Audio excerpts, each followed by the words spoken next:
Hello and welcome to Monday Morning, where we watch the Sunday morning news show so that you don't have to. I'm Katie Halper. I'm Aaron Maté. Good Monday morning, everybody. Thank you for being here with us. Nice to start the week with you. A reminder, our website is usefulidiots.podcast.com. Go there to support the show and get bonus content.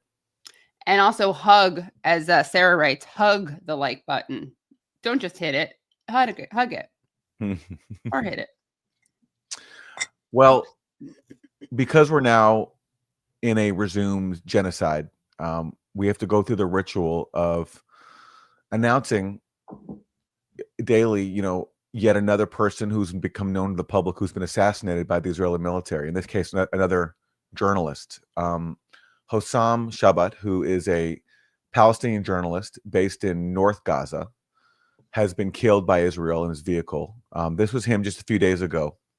He posted this tweet, putting back on his helmet and his flak vest, saying that, I thought basically we were going to get some rest, but afraid not, because the genocide is back on. So that was him just, putting back on his reporting gear just a few days ago. His exact words were, "I thought it was over and I'd finally get some rest, but the genocide is back on in full force and I'm back on the front lines."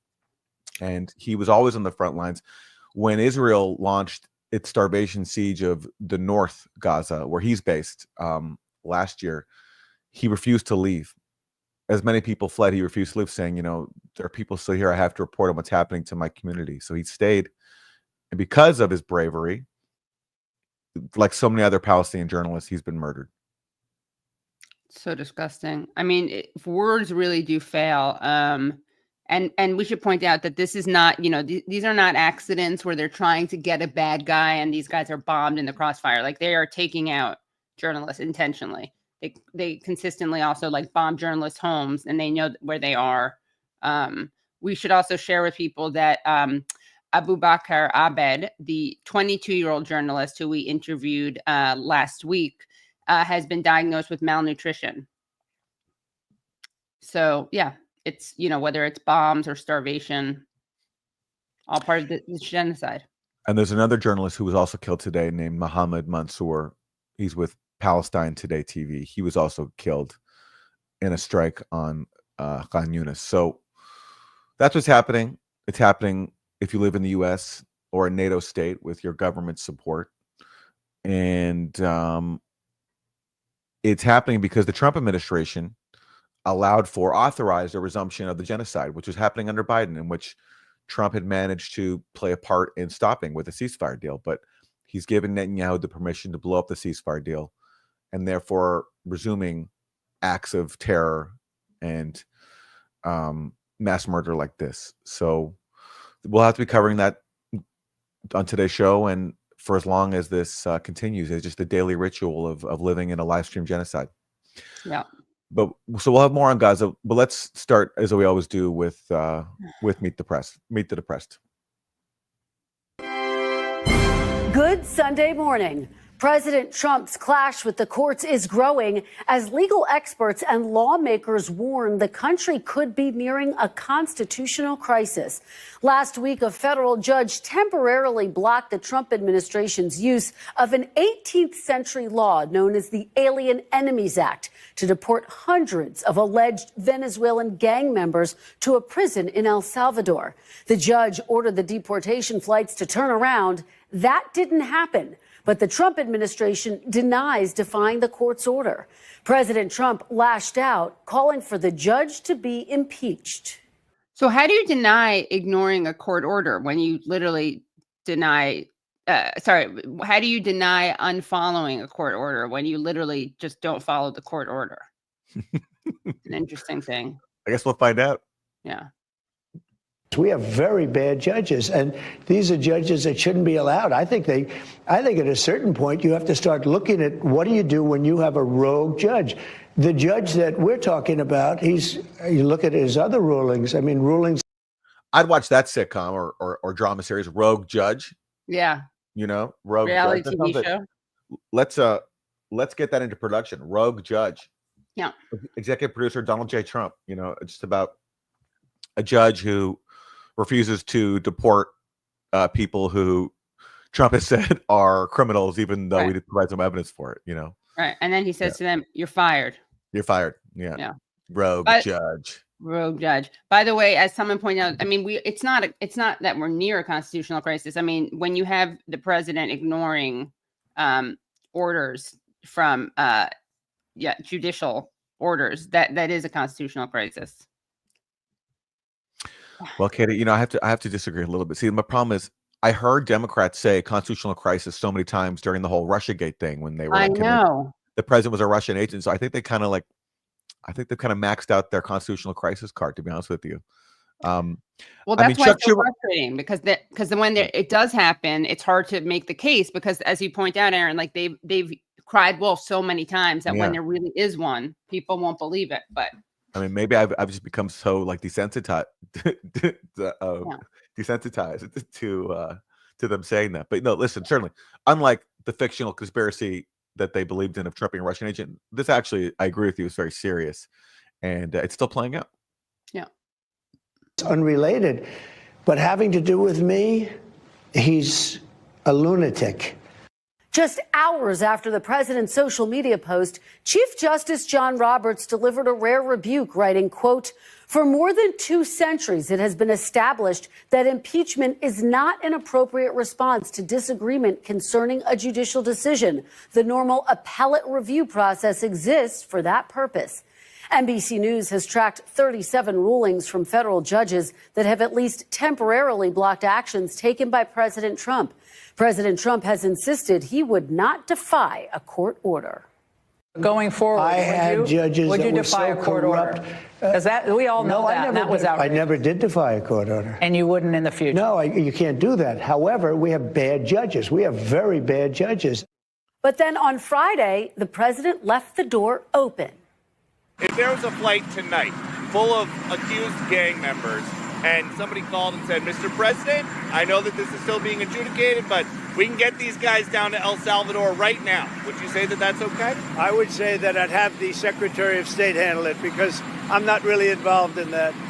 But the concept of getting bad people, murderers, rapists, drug dealers, all of these are really some bad people out of our country. I ran on that. I won on that.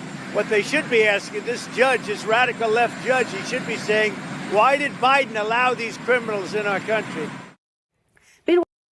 Well, imagine if that question was posed to the radical judge, like to the rogue judge, like, "Hey, judge, why did Biden let these criminals in our country?" And what's the judge supposed to say? I don't know. I'm not Biden. I have to rule on the issue before me because I'm a judge. That's my job. I'm not a spokesperson for Joe Biden. Strange answer. Absolutely disgusting. Yeah. But I do like how he kind of left it open for Marco Rubio to defy the judge rather than him. He's like, I'm not going to defy the judge's order, but Marco Rubio, we'll see. It's his purview.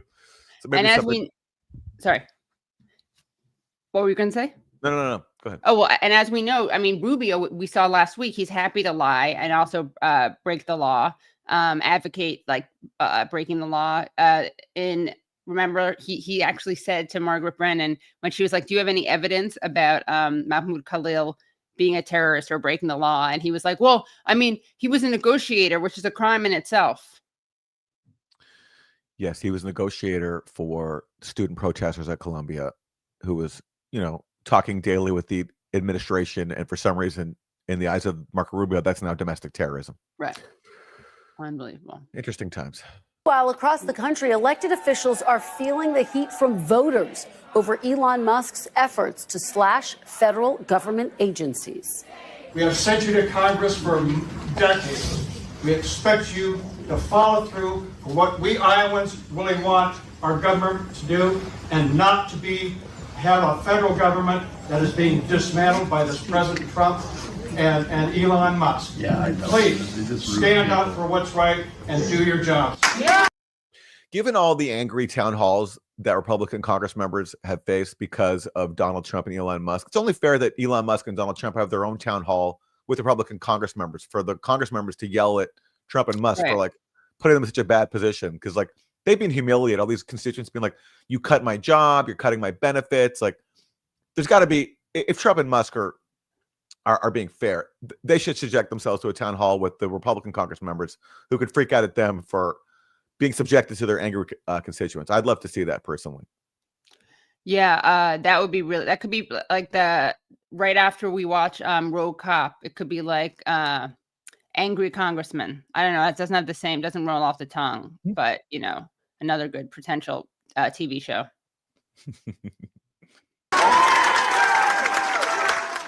After his election, then President-elect Trump told NBC News, quote, "We're not touching Social Security." But now, after several comments from Elon Musk. Social Security is the biggest Ponzi scheme of all time. Some of the president's allies on Wall Street, in corporate America, and in Congress are questioning whether the billionaire should continue to do so many media interviews. Four sources familiar with the matter tell NBC News. Trump allies have called and conveyed to Mr. Trump and the White House that Musk either has to be taken off air or needs to be more scripted. White House Press Secretary Caroline Leavitt responded. So that's a funny response. So they're mad that he's saying it out loud. Exactly. Are they mad that he's actually saying it? You know? No, they're not mad about the policy. Like they need to keep this a secret. And as we'll see later on in a clip, some other people have the weird habit of telling the truth, and it stands out because usually politicians don't do that. But yeah, they're like, Elon, you can't say out loud what we're trying to do. Like Trump allies speak out against Elon Musk, acknowledging that the plan is to cut Social Security. Right. Yeah. He needs to be more scripted. Right. Yeah. We're going to do that. We just don't want to say it. So get this loudmouth off the air. Right. Yeah. And also just a reminder, as it was Bernard Sanders pointed this out, like it's somehow if this is a Ponzi scheme, it's a Ponzi scheme that no one's ever lost, been screwed over by. Social Security. Great point. That's a great point. Exactly. The whole point of a Ponzi scheme is that like someone below you gets fleeced, right? Right. And actually what Social Security does is it makes sure that the people on the lowest end of the ladder have something to live off of. And that's what Republicans especially have been trying to dismantle for a long time. You know, George W. Bush tried this. Yeah. He wanted to turn Social Security, I forgot what the term was. It was like retirement savings account or something like that, where basically you could like put your Social Security into the stock market. So basically gamble with your Social Security. And that got shot down. But Elon Musk is back to try to revive all that. Yeah. Yeah. And the thing is that Social Security, one of the reasons it's so it's so robust and it's so supported is because it's not means tested, right? So it's universal. So so everyone gets to enjoy it. And which makes it a lot harder to stigmatize, right? Famously, you know, Reagan talked about welfare queens. You can't talk about, not that I defend that framing, obviously, but no one talks about Social Security queens because everyone gets Social Security. And, you know, one of Musk's big ideas was been to basically reduce the number of Social Security offices and force people to apply in person rather than online. So there is some kind of means testing that he wants to do in terms of making it harder for people to obtain it. One of his, you know, unique contributions to government service. Anyway. I mean, listen, this is some very lib content for useful idiots, but it's true. Of course. Yeah. Sometimes the libs are right. Yeah. And I mean, this is obviously something leftists want too, you know, Social Security. But yeah. And when I say it was, you know, not means test, I mean, historically it hasn't been, but that's certainly a way to get in there. Disgusting. Defending Musk and telling NBC News any American receiving Social Security benefits will continue to receive them. The sole mission of DOGE is to identify waste, fraud, and abuse only. The political landscape is also challenging for Democrats who are struggling to find a message to counter President Trump. Senate Democratic leader Chuck Schumer is now facing some of that frustration from members of his own party after siding with Republicans on the government funding bill. I myself don't give away anything for nothing. And I think that's what happened the other day. I was deeply disappointed that Senator Schumer voted with the Republicans. You know you're on bad ground when you get a personal tweet from Donald Trump thanking you for your vote. This isn't just about Republicans either. We need a Democratic Party that fights harder for us, too. Let me just say, it's important for people to know, you know, when it's time to go. By the way, that's Senator Michael Bennett from Colorado. He's like a real centrist. He's a real moderate. He's kind of one of these guys who like brags about that. So hearing him criticize Schumer is pretty shocking. And listen, and he made a rhyme. And even though I may have my disagreements with Senator, but I always have to appreciate a good rhyme. And he said, sometimes you got to know when it's your time to go. And exactly. I just want to acknowledge him for that. Even so Aaron, you're saying that you like his flow? I like his, that's what I'm saying. That's exactly what I'm saying. Yes. On Thursday, I spoke with leader Schumer, author of the new book, Anti-Semitism in America. Oh, I can't wait to hear about that. Anti-Semitism in America from Chuck Schumer. But that's a cliffhanger, everybody. You have to wait till later on in the episode to hear more from Senator Chuck Schumer. Anti-Semitism in America, a warning. Yeah. Oh, yes. Wow. That's very exciting. Well, let's turn now to Steve Witkoff. He is Trump's Middle East envoy. Oh, yeah. You know, prior to recently, he could claim credit to having helped broker a ceasefire, stopping the indiscriminate bombing of Gaza. But his administration decided to blow all that up and give Netanyahu the green light to resume its mass murder campaign. And this stems from, as Israeli journalists that we've quoted many times on the show even acknowledge, it was Netanyahu who decided to blow up the ceasefire.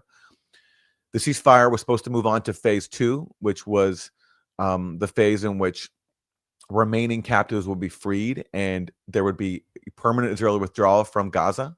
But Netanyahu decided, you know what?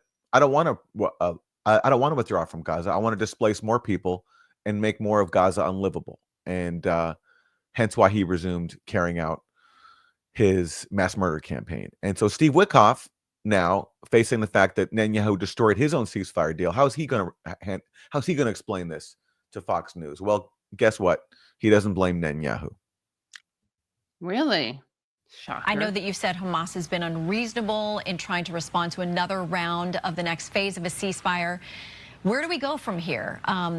What are the odds you get them back to the table and get these hostages home? Well, I certainly hope we get everybody back to the table and get the hostages home. I was in Doha. I met with many of the Arab leaders at the Arab Summit. I thought we had a deal, an acceptable deal. I even thought we had an approval from Hamas. Maybe that's just me getting duped. But I thought we were there, and evidently we weren't. So this is on Hamas. The United States stands with the state of Israel. So you want us to believe, Steve Witkoff, that you were duped by Hamas? And if that was the case, explain how. Because Hamas was following the ceasefire. The ceasefire was supposed to move to phase 2. It was in phase 1. That expired. Supposed to move to phase 2. It was Israel that started demanding that phase 1 be extended and started making new demands of Hamas, which Hamas rejected, saying that, you know, we're going to follow the sequence that we agreed to. So how possibly did Hamas dupe Steve Witkoff? And of course, notice how he's not going to explain how. Just as we covered last week, when he said that Hamas was making new unacceptable demands, he didn't explain what those unacceptable demands were. And I just think those unacceptable new. Yeah, they exactly. weren't new or unacceptable, right? Exactly. Just that's a 100% commitment, and we've. So here's the one part that he's not lying. Right here, let's just rewind this. This is one part where he's telling the truth. Hold on. That's a 100% commitment, and the United States stands with the state of Israel. There's just that's a 100% commitment, and we've expressed that. Hamas had every opportunity to demilitarize, to accept the bridging proposal that would have given us a 40 or 50-day ceasefire where we could have discussed demilitarization and a final truce. There were all kinds of opportunities to do that, and they elected not to. And I mean, it's just, you know, if anyone got duped, it was probably he got duped by Israel, or he got duped by Trump into thinking that maybe they were trying to actually negotiate this and end the war. Or Hamas got duped by Witkoff, Witkoff expressing that they were interested in negotiating an end to a war. That's the duping that happened, the only potential duping. And this becomes the alternative. and it is unfortunate. Do I think would we be amenable to a reach out from Hamas? Of course we would be. No different than in the Russian conflict. We want to end the killing. But we need to be clear who the aggressor is here, and that is Hamas. Well, and quickly. The aggressor is Hamas. Yeah. When Israel's been occupying Gaza for decades, subjecting it to a criminal blockade. It's literally recognized around the world as the occupying power, Right. which is an aggressive act. It's carrying out mass murder with sophisticated U.S. weaponry. And somehow he still wants to go on TV and say that Hamas is the aggressor here, when Hamas was following the ceasefire and just demanding that the terms of it be respected. And, Aaron, I just want to, we mentioned that Israeli journalists themselves, including Barak Ravid, have said that, it wasn't, the deal didn't collapse. Netanyahu collapsed it. And the brother of a hostage who was killed and whose body was returned last month said in an interview, Netanyahu prefers the hostages return dead and silent, unable to tell their story. And he said, I call on the attorney general to declare the prime minister incapacitated if he does not stop the killing of hostages in Gaza. I call on the IDF chief of staff not to carry out the illegal order to bomb the hostages in Gaza. So this is obviously something that hostage families realize. 100%. And of course, their concerns get sidelined too, because for Netanyahu, the most important thing is destroying Gaza, expelling as many people as possible, and continuing his own political career. Right. That's what drives him. And he's joined with the most extreme elements of Israeli society possible. His new defense minister, people now in his cab returning to the fold. These are people just dedicated. They don't care for a minute about the remaining Israeli captives. Right. They just care about ethnically cleansing Gaza, destroying it, making it impossible for anyone to live there ever again until Israeli Jews decide that they want to resettle it, recolonize it. Yeah. And that's who the Trump administration is running cover for right now and siding with. And let's get so Steve Witkoff a few days ago gave an interview to Tucker Carlson, where contrary to him blaming Hamas for blowing everything up, he actually talked in relatively fair-minded terms about Hamas. So let's hear a bit of what he just told Tucker Carlson, because I think it really contrasts to what he just said on Fox News. Difficult situation, but I think you have to know what Hamas wants, just to go back to your question. Yes. And then you've got to figure out what you can give them that allows them to walk out, because that's what's needed here. What we heard in the beginning of this conflict is Hamas is ideological, they're prepared to die. For a whole variety of reasons, I personally, and I talked to the president about this, there's nothing I don't talk to the president about before we're going to make a decision. Yes. Because he is the guy. Yes. He was elected. I was not. None of the other people were. He was elected. And I think that's... I get the sense, by the way, he says this a bunch. I get the sense Donald Trump must have yelled at him and been like, you're not making it clear enough that I call the shots here. How we have to function. With that said, I said to him, I don't think that they are as ideologically locked in. They're not ideologically intractable. I never believe that, by the way. I believe they strap on the suicide vests onto young kids who don't know what they're doing, right? And they tell them a story. And once you understand that they wanted to live, then you were able to talk to them in a more effective way. Smart. So what happened to that? You can talk to Hamas. They're pragmatic. Now he's going on TV blaming them. They don't have a death wish. Yeah. So, what I think really happened is, again, you have in Ukraine, you have a willingness to use U.S. leverage. Right. As we've seen when Trump cut off military assistance, briefly, intelligence assistance to Ukraine. You don't have that in Israel-Palestine, because you have, unfortunately, people like Miriam Adelson giving Trump over $100 million. And that's who ultimately, I think, is calling the shots. Right. I mean, yeah. And as Witkoff said, in a moment of honesty, like the United States stands by Israel 100%. And when you do that, that means you won't actually negotiate an end, especially when Israel is, a genocidal state that's happy to kill. I mean, we know that they see and treat Palestinians as subhuman. The irony is they don't even care about saving the people that they claim to care about, the, Israeli Jews. Not that would be okay for them to be racist, which they are, but it's just they don't even do that one thing that they claim to exist for. So every day now in Gaza, there's just unspeakable crimes happening throughout the day. And then we, like those of us from afar, we hear about some of them.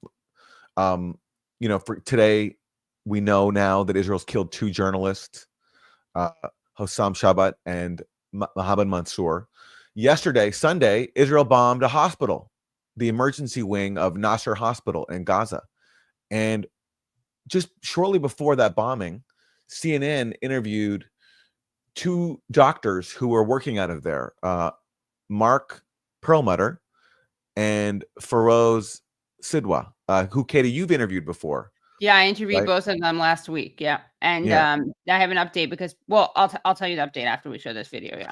So just because their hospital got bombed yesterday, and as far as we know, they're all right. And Katie, you can tell us more about that. Yeah. Feroz confirms that I spoke to Feroz. He is alive, and he says that Mark is also alive. So right before their hospital was bombed, they spoke to CNN, and this is some of what they said. Whitewashing performed by the American and Western European legacy media is directly responsible for 100% of the 100,000 He says at the very beginning, he says the whitewashing performed. Okay. kids that are acknowledged to be dead or which have yet to be found because they're buried under the rubble. And if the media cannot acknowledge, for example, that 1948 even happened and educate their viewership about the sequela of that, then you're not going to either investigate or report on the babies that were buried alive in the mass grave that's not even 100 yards from me. The issue is that when it's a thunderstorm in Palestine since 1948, and Israel says it's sunny outside, the American and Western media, I'm not picking on you specifically, but the media in general, says it's an absolutely beautiful day. And so after this, their hospital got bombed. But Katie, you've been in contact with them, right? Yeah.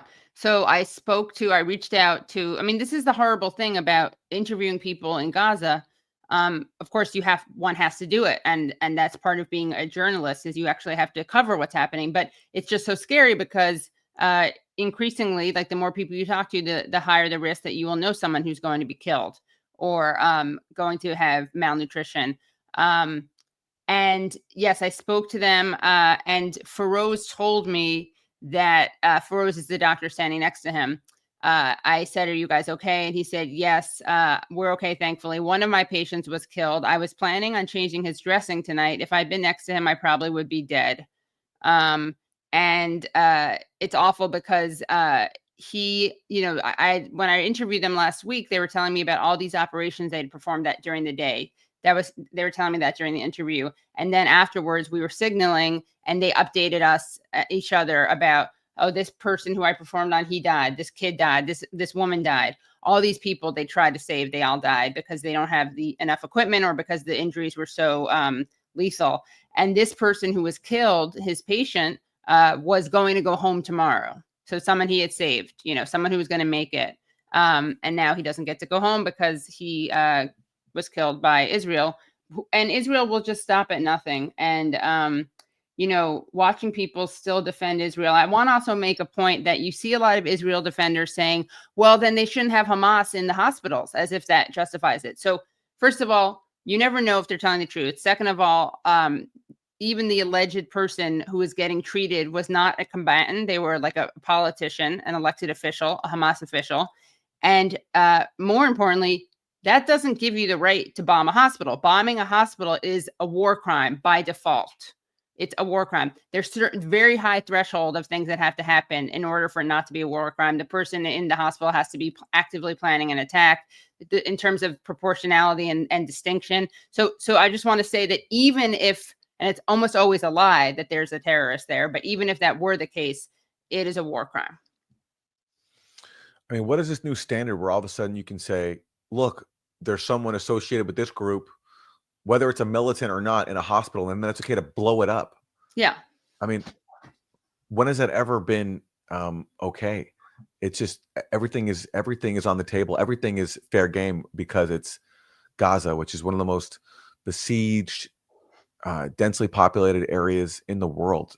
It's a death camp, and so all of a sudden, all these things that are elsewhere totally forbidden are just, Israel can do whatever it wants. It's just very surreal.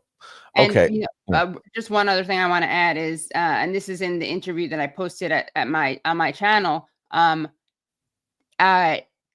Dr. Perlmutter, that doctor, and these doctors are so brave because they're not from Gaza. I mean, the doctors in Gaza from Gaza are also extremely brave, and I'm absolutely overwhelmed.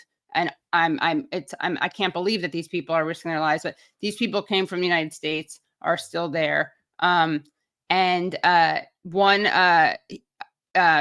Mark Perlmutter showed me this video. It showed me a photo of these smiling Palestinian children who had been praying in a mosque that had been bombed by the Israelis. And he heard them praying, and he asked the imam what they were praying for. And these kids were praying that Allah forgive the Israelis. I mean, it's just unbelievable. Unbelievable. And by the way, I just want to clarify, someone put in the comments, terror resistance is not terrorism. I know that. I'm saying that even if the lie that there's a terrorist in the hospital were true, and it's often not, even if this were a terrorist as opposed to someone who's part of Hamas and a resistance fighter, it's still war crime. So just to clarify.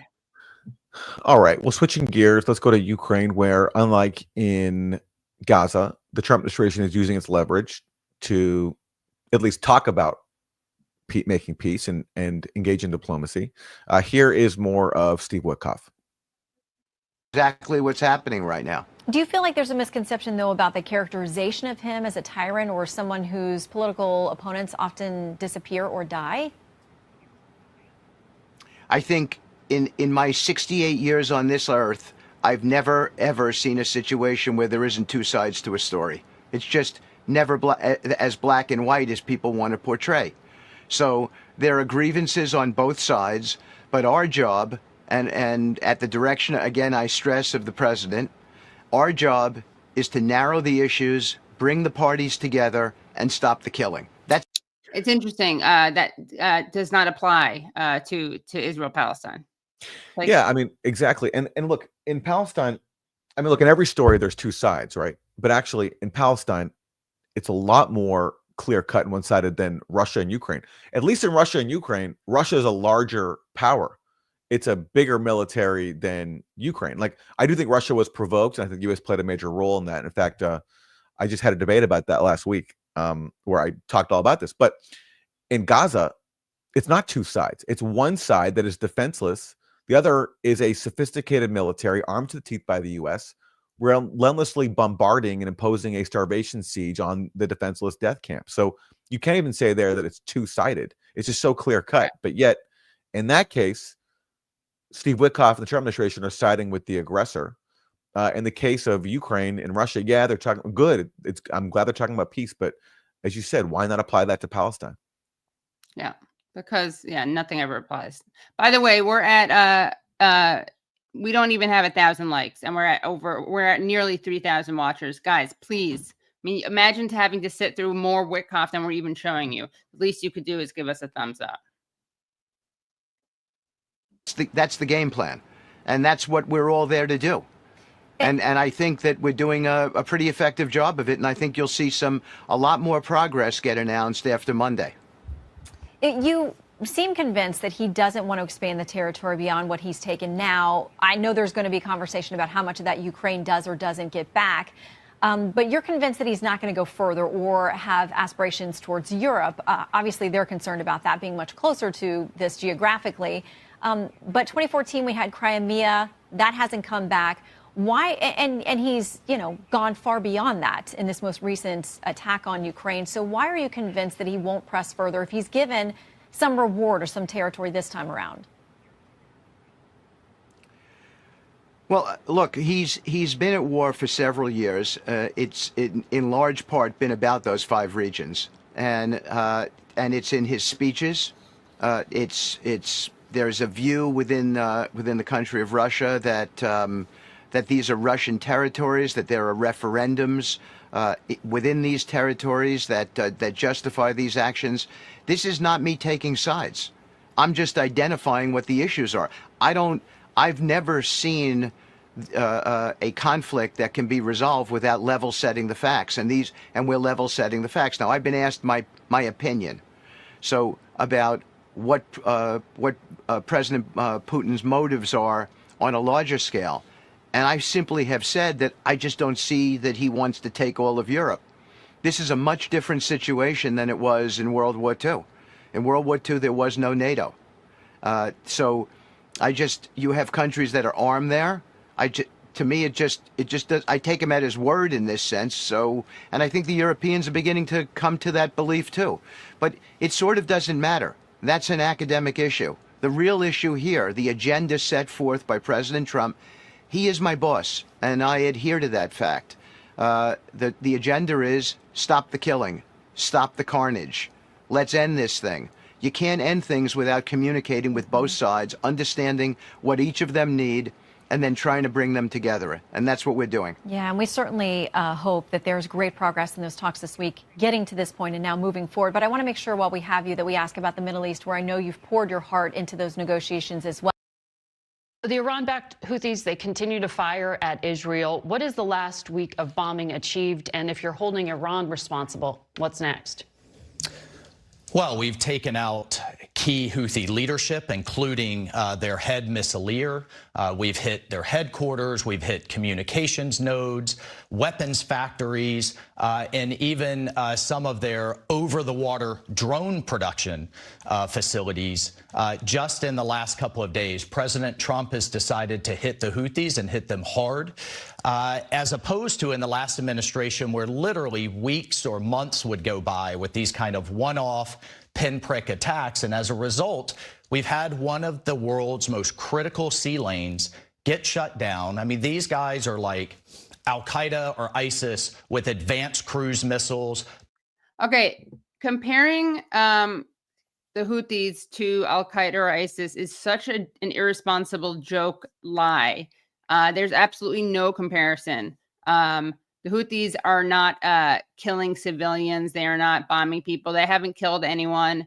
They are engaged in basically civil disobedience, acts of resistance, and their motive is to get the United States to stop arming Israel's genocide against Gaza. So it's just an insult to all the people who've been killed by ISIS or tortured by ISIS or Al-Qaeda.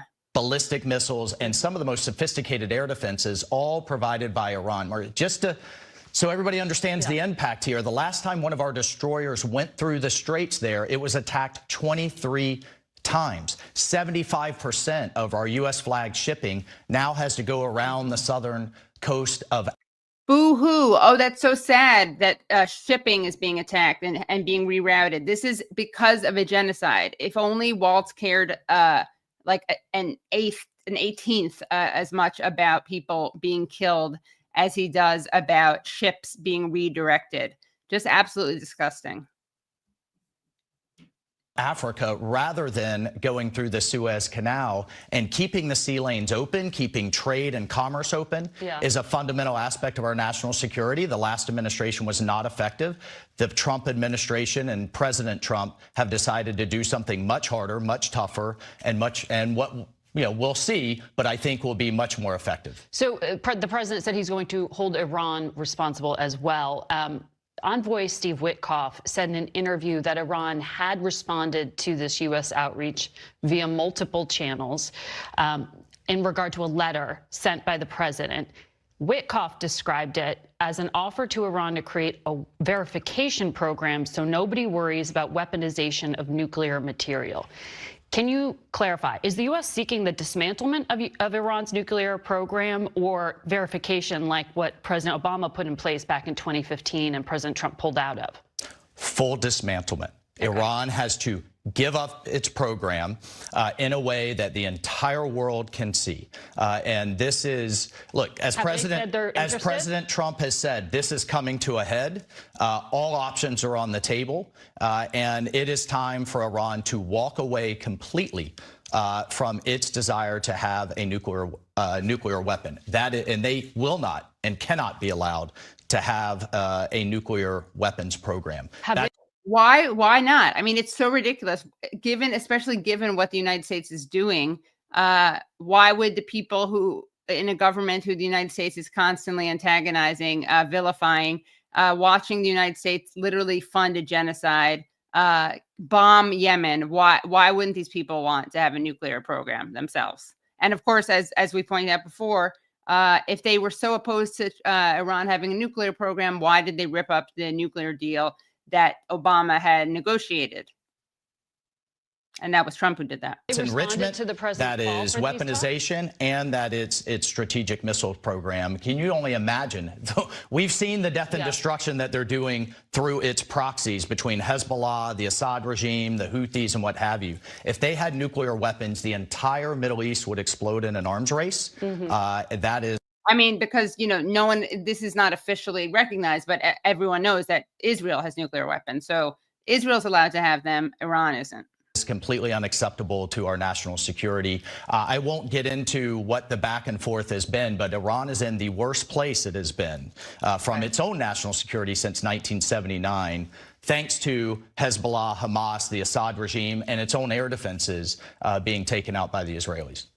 So there's still a chance for diplomacy. I know you don't want to get into course. I mean, the president has all options on the table, but we want to be clear. This isn't some kind of tit for tat that we had under the Obama administration or Biden. This is the full program. Give it up or there'll be consequences. So disgusting. I love the way that he says, like, all options are on the table. Usually that means something like belligerent, bellicose. But in this case, it's like all options are on the table, even diplomacy. We'll even consider diplomacy.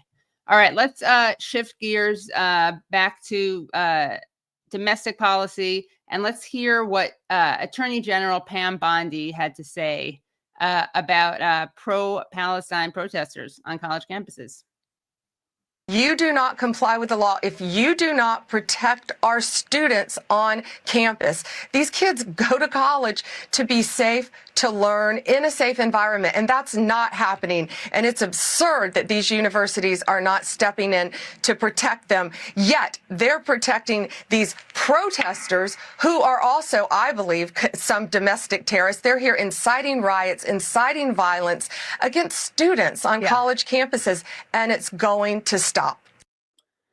Okay, so as always, there's no evidence that any of the pro-Palestine protesters incited violence, engaged in violence. What there is overwhelming evidence of, not that you know from the way the media reported on it, is that the Israel supporters engaged in violence. There was violence perpetuated by them. There's obviously violence perpetuated by the police.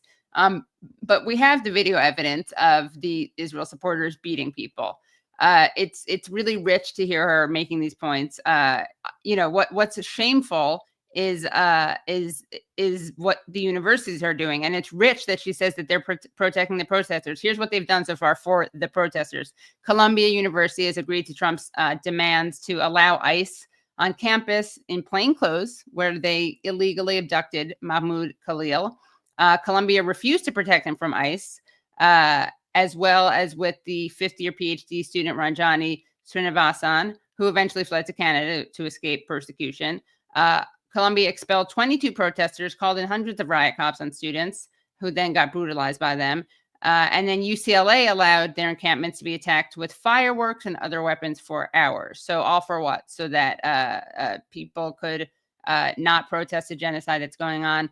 And this idea that Jewish students are unsafe. The Jewish students who are unsafe are the Jewish students who are protesting against the genocide. They're the ones who get thrown onto the ground. There was even a Jewish professor who had formerly been like the head of Jewish studies at Dartmouth who got thrown to the ground. So all this discussion of Jewish safety, meanwhile, they don't say anything about Palestinian safety. And it was a Palestinian child who was stabbed to death. There was 3 Palestinians who were shot. Oh my God, it's just infuriating. I'm sorry, we have to keep going and talk about more, show you more Pam Bondi. So let's take a look, listen to what Pam Bondi has to say about the attacks against Tesla. What about these vandals on Tesla vehicles and dealerships? Give us the consequences there, and what are you learning once they're arrested? Why are they doing this? Well, we're looking at so much on this. There have been 3 federal charges so far, and I say so far. We are looking at all of these cases across the country. We have a dedicated task force. These are not isolated incidents, as you know, and these aren't vandals. These are Molotov cocktails. That could be a weapon of mass destruction that they're throwing in Tesla dealerships, that they're lighting these Tesla charging stations on fire that are in residential neighborhoods. I mean, it could cause tremendous damages. And people need to know the 3 people in custody right now, they will receive severe and swift consequences, and they are facing up to 20 years in prison. Okay, so what I do like is that she says they're weapons of mass destruction. The reason I like that is because it's a reminder of the last time that was used as an excuse. And it was a lie. There were no weapons of mass destruction. So similarly, in this case, of course, there were no weapons of mass destruction. But it's nice that she just performed that self-own, reminding people that that's a code word for we don't have evidence of this. And of course, she gets much more upset about destruction of property than she does of human beings, which isn't surprising at all. Aaron, by the way, is having a Wi-Fi issue. I'm hoping he can join from phone. And also I have to make a correction. The Houthis did, there was one, well, I'll get back to that correction. I just got to make an update on that, which I'll get to at the end. Okay. So, again, I'm sorry. We're going to have one more Bondi clip. This is President Trump's agenda to keep Americans safe, Maria. It's basic public safety. Get these people out of our country as fast as we can. They're not immigrants. They're illegal aliens who are committing the most violent crimes you can imagine on Americans. Murder, rapes. Ask the parents of all of these young women who have been violently strangled, raped, and murdered. And we are going to continue to make America safe again because that's President Trump's agenda. Yeah. Okay. So again, we have her using words to obfuscate the truth. This is not anything. She's Attorney General. It'd be nice if she had legal proof of this. It would be nice if she actually had a legal argument to make about this. But what you see is that what they like to do is they just point to a crime that's happened, an alleged crime, and how bad these people are. And they use the fact that people are apparently bad to justify their extrajudicial attacks on people. The lies are just overwhelming, and there's no evidence ever. So at least, again, I do want to give her props for saying out loud that these are weapons of mass destruction, because again, that's just code for we have no evidence of what we're talking about. Okay. Let's see. Oh, and more on we're going to hear more on these illegal aliens, quote unquote. Let's have a listen to what Tom Homan, Trump's border czar, had to say on This Week to Jonathan Karl. How do you determine, or how do your people in the field determine that somebody is a gang member? Look, there's various methods. I've noticed in the media this week, a lot of them don't have criminal histories. Well, a lot of gang members don't have criminal histories. Just like a lot of terrorists in this world, they're not in any terrorist database, right? We only know the information what's in databases based on, for instance, most terrorists we It sounds like he has marbles in his mouth. I mean, that's the least of his problems, but okay. arrests that are identified by the U.S. government are later identified through a Title III investigation or through an undercover operation. They're not in any terrorist screening screening database. We know that. A lot of gang members, I started as a cop in 1984. Many gang members don't have a criminal history. So we have a count on social media. We have a count on surveillance techniques. We have a count on sworn statements from other gang members. We have a count on, wiretaps and Title IIIs. Everything involved with criminal investigations come into play. So just because someone hasn't been arrested and charged with a crime yet, doesn't mean they're a member of a gang. But okay, he just said just because someone hasn't been charged yet doesn't mean they're a member of the gang. Okay, yeah, you just told the truth accidentally. He clearly meant to say doesn't mean they're not a member of a gang. But this is some I don't know, what's that movie? I don't know. I never watched it, but where you criminalize people before they commit the crimes. I mean, he's basically trying to argue that because they don't always have evidence of things, they should be able to go after people when they don't have evidence, which is not how the law works. Katie, I've returned to the room. Can you see that I'm here? Yes, we can. Okay. Hey, so sorry, everybody. My Wi-Fi cut out, and I didn't realize. Minority Report. Yeah, that was it. Sorry. Yeah. I didn't realize I could join my phone. So anyway, yeah. Look, he's basically acknowledging that undocumented immigrants have no due process rights, and just by the virtue of them being suspected in the minds of people like Tom Homan that they're in a gang, that's enough to deport them. Yeah. That's basically what we're hearing here. Yeah, and let's hear more from him. And yeah. But how do you, I mean, what we've heard from lawyers representing some of these people is that they deny that they're members of this gang, or either, Tren de Aragua or MS-13. Do they get a chance to prove that before you take them out of the country and put them into a notorious prison in a country that they're not even from? I mean, do they have any due process at all? Confident. Look, due process. Where was Lake and Ronnie's due process? Where were all these young women that were killed and raped by members of TDA? Where was their due process? Well, the people that did that should be prosecuted. On the subway, where's her due process? Well, the bottom line is that plane was full of people designated as terrorists. Number one. Number two, every Venezuelan migrant on that flight was a TDA member based on numerous criminal investigations, on intelligence reports, and a lot of work by ICE officers. Matter of fact. Okay, so we're going to get into this, but it's absolutely not true. That it was not true what he just said. They were not all members of Tren de Aragua.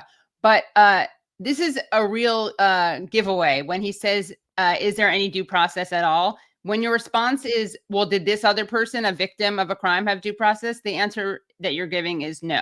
And that's not actually how it works. You don't get to deprive someone of due process because another person has been murdered that this person has nothing to do with.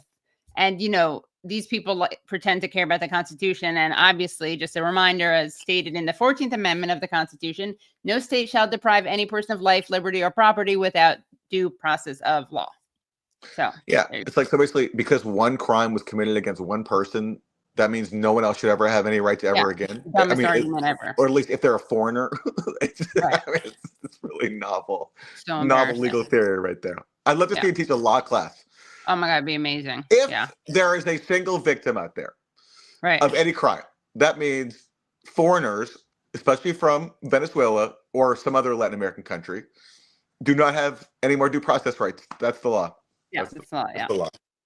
Yep. Well, we're going to have to hear one more defense of this illegal and draconian anti-immigrant attack. And this is from Mike Waltz being asked some good questions by Margaret Brennan. Last Saturday, 238 Venezuelan men were handed over to the government of El Salvador. 137 of them were deported using this rarely used 1789 Alien Enemies Act. This is important because it gives the power to detain and deport without a court hearing first, if they come from countries at war with the U.S. In the hearing on Friday, it was revealed that El Salvador, where they're being held, rejected two of the people. One, on the basis of gender, because it was a woman and they can't be held at a maximum security prison. The other, because the person wasn't even Venezuelan at all. Okay, so just here's a little reminder of Homan lying through his teeth because he said all of them were terrorists. We know at least all of them were Venezuelan terrorists. At least one of them was not even Venezuelan. And another was a woman who you can't send to an all-men's prison. But don't worry, Waltz has a really great way to get around this. How does that kind of high consequence mistake happen? Well, these kind of one-offs we'll deal with on an individual basis. And by the way, these are one-offs where we know that these people are unacceptable to El Salvador. When you have El Salvador, Nayeli Bukele, who is a very scary, dystopian autocrat, when you have Nayeli Bukele turning people back and being like, no, we can't take them, that's a pretty good sign that you've really messed up. But those are just people who we know based on demographics, based on gender and where they come from, that they are not the terrorists. Sorry, not the gang members who they claim they are. They also call them terrorists. But there are all these other people who are not gang members, and we just don't have the evidence of that because it's hard to prove something when the onus, the burden of proof is on proving that they're not gang members as opposed to proving that they are gang members. So he's pretending these are one-offs when the truth is they are sweeping up countless people who have no involvement. Margaret, the underlying issue here So is there was twofold. a mistake that you acknowledged. I can't speak to those individual cases. And So you can't speak to the cases where someone was not Venezuelan. Okay, that's interesting. I wouldn't want to speak to it either because it's embarrassing. the details of the individual cases. But what I can speak to is President Trump has determined that this group is acting as a terrorist organization. It is terrorizing our communities through attacks, torture, rape, and the most awful of situations for those communities, number one. And number two, the Alien and Sedition Act fully applies because we have also determined that this group is acting as a proxy of the Maduro regime. So I'm sorry, just to clarify on that. This is supposed to apply if the U.S. is at war with a country. You are saying you have evidence that the government of Venezuela is directing these gangs? We are saying that TDA is acting as a proxy of the Maduro regime. This is how the Alien and Sedition Act applies. And we cannot have district judges interfering with the commander-in-chief's actions to take care of, in the way he deems necessary, a terrorist organization. So the U.S. is at war and I with got to tell you, Venezuela? we can debate on Article 2. Okay, this is really important. And because it's so important, he's of course not answering the question. Is the U.S. at war with Venezuela, which is what is required to use this legal justification? He's not going to answer that question. There's no evidence, by the way, that Tren de Aragua is a proxy for Maduro, but that, I mean, compared to the claim that we're at war with Venezuela, sounds like a bulletproof claim. It's of course not, but this is just ridiculous. Article 3, that's a fair debate. However, in this case, the commander-in-chief, President Trump, is taking decisive action to rid our communities of these gangs that are operating in a paramilitary fashion, and that we know Maduro is deliberately emptying his prisons in a proxy manner to influence and attack the United States. That's so different. That's how the U.S. is not at war with the country of Venezuela. I know the Attorney General said on another network she thinks this is going to go to the Supreme Court. Sure, that's you fine. But have this but Margaret, we have instances where the IRGC from Iran have operated to buy with and through Mexican cartels to then bomb facilities here in the United States. We've taken decisive action in that regard. We're going to take decisive action in this regard. And we're making a Washington, D.C. distinction when the American people are tired of being terrorized by these gangs. No one is defending gangs, but but it sounds like it. It certainly sounds like it from the Democrats on the other side. It sounds like in the case of this judge that wanted to turn a flight around full of gang members that had intelligence packets that had determined what they're doing. To a man's prison, and El Salvador said no. I mean, so it's the question of if you are suspending the ability to have a day in court, that you get the list right.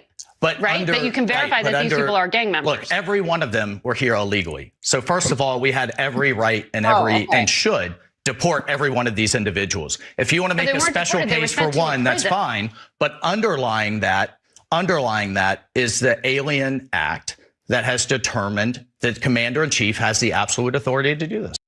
Yeah. Okay. So basically, in some cases, people were deported simply because they had a tattoo, which ICE agents just assumed was evidence that they're in a gang. But actually, in several cases, that was just not true. It was just a tattoo. So that's the first thing. Second of all, this claim that like this gang is a proxy of the Venezuelan government and they're waging war on the U.S. was so cynical, and like Maduro is deliberately emptying his prisons to the U.S. As we've covered many times on the show, when the first Trump administration decided to launch a coup in Venezuela, they were told this is going to cause massive migration. That's what happens when you deliberately destroy a country by imposing crippling sanctions that destroy its primary industry, which in the case of Venezuela is oil. So the Trump administration knowingly destroys Venezuela's economy, knowingly creates millions of migrants, and then turns around and demonizes the very same migrants that it helps to create, and basically now comes up with this allegation that they're being sent here as part of a deliberate plot to destabilize the U.S. with gang violence, when actually the only deliberate plot was the Trump administration's deliberate coup attempt to overthrow Venezuela's government, which they still are not backing off of. It's just the peak of cynicism. Yeah, it's really it's absolutely disgusting. It's really dystopian, and it is like that movie, the Minority Report, where they like say that, you know, they predict you're going to commit a crime, or that's almost what Holman was saying. But it's also, let's just track the fact that he went from saying that these people are these people are definitely gang members to, well, they're here illegally. So is it just that they are sending people who are here illegally to Salvadoran prisons? I guess that's kosher for them. All right. We are over time. Do you want to play one more clip, or do you want to, I mean, we're definitely going to have some of these in this week's Thursday Throwdown. Well, let's wrap it up. Thanks everybody for watching Useful Idiots Monday morning. Our website, as always, is usefulidiots.podcast.com. Go there, support the show, get bonus content. And Katie, do you want to plug anything for this week? Yeah, we're going to be focusing on Colombia tomorrow. And also, I'm going to be speaking to Ben Cohen from Ben & Jerry's and Lawrence Wilkerson, the great Lawrence Wilkerson. And also, I have to make a correction. Houthis did claim responsibility for a death. So I said they hadn't killed anyone. They certainly have killed. I mean, it doesn't compare to the number of people killed by the U.S. in bombs on Yemen. So just wanted to make that correction. And I'm sorry to everyone for the technical problems on my end. It happens sometimes. Sometimes you lose the internet and then you lose your connection to the world. That's what happened. So that's what happened. Yeah. Thanks for bearing with us. Thanks for watching. Monday morning. We'll see you next time. Bye, everyone.